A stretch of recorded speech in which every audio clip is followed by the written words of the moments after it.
Korang pernah dengar tak orang tua pesan kalau perempuan tengah datang bulan, jangan sesekali masuk hutan?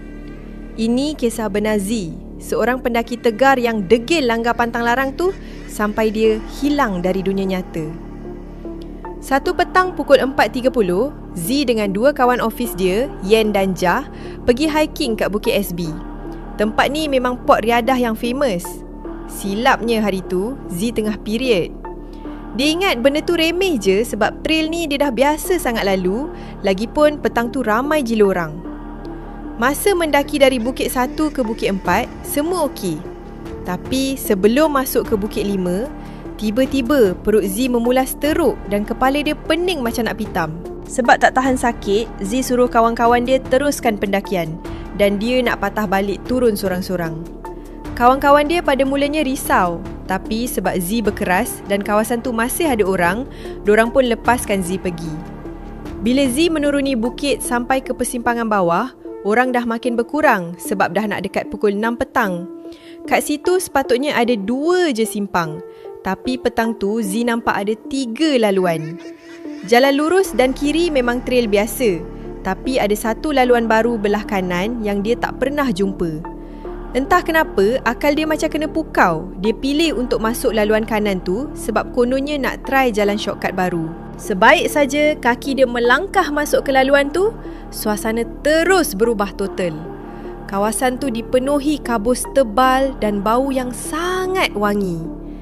Yang paling pelik, sepanjang trail tu ada tangga yang berpagarkan besi bersalut emas. Masa ni, Z masih tak sedar diri. Siap bangga lagi jumpa pot cantik nak cerita kat kawan-kawan. Lepas 5 minit berjalan, kabus tu mula menipis dan terbongkar satu pemandangan yang buat jantung Z berhenti berdegup. Di hujung jalan tu, tersergam indah sebuah istana besar berwarna hijau. Baru masa tu Z tersedar, ini bukan dunia manusia. Z cuak gila. Dalam keadaan panik, entah kenapa badan dia secara automatik berlari ke arah istana tu. Tapi makin laju dia lari ke depan, istana tu makin menjauh dari pandangan. Bila sedar dia dipermainkan, Z terus pusing belakang dan lari panjat tangga nak patah balik ke jalan asal. Tapi sejauh mana pun dia panjat, jalan keluar dah hilang.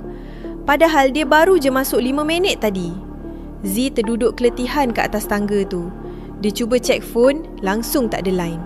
Hari makin gelap dan tiba-tiba bunyi burung hutan bertukar jadi bunyi-bunyian pelik yang sangat menyeramkan bergema dalam kabus tu. Tengah Z menangis ketakutan sambil baca Ayatul Kursi berkali-kali ke atas tangga tu, tiba-tiba ada susuk tubuh melintas. Ada sepasang lelaki dan perempuan berlari keluar dari celah kabus di depan Z. Muka dorang macam manusia biasa, tapi dorang langsung tak pandang muka Z. Tapi dari gerak tubuh mereka, Z tahu yang pasangan tu suruh Z follow mereka dari belakang. Tanpa fikir panjang, Z bangun dan terus berlari kejar pasangan misteri tu. Lepas beberapa minit berlari redah kabus, Z nampak satu pagar. Tiba-tiba, bam! Tubuh Z macam ditolak kuat dari belakang sampai dia tersungkur ke tanah. Bila Z buka mata, dia dengar suara orang menangis jerit nama dia. Z, kau pergi mana Z? Kawan dia Jah terus peluk Z erat-erat. Z blur. Kat sekeliling dia penuh dengan pihak bomba, kawan-kawan dan family dia. Macam ada operasi besar-besaran. Z tanya Jah, mana pakcik dengan makcik yang lari depan aku tadi? Jah sambil menangis jawab, mana ada orang Z? Kau keluar sorang-sorang je dari semak tu. Kau tahu tak, dah sehari kau hilang. Z tergamam. Bagi Z, dia terperangkap kat laluan tangga istana tu baru beberapa jam. Rupa-rupanya, di dunia nyata, dah 24 jam dia gaib di sorok alam bunian.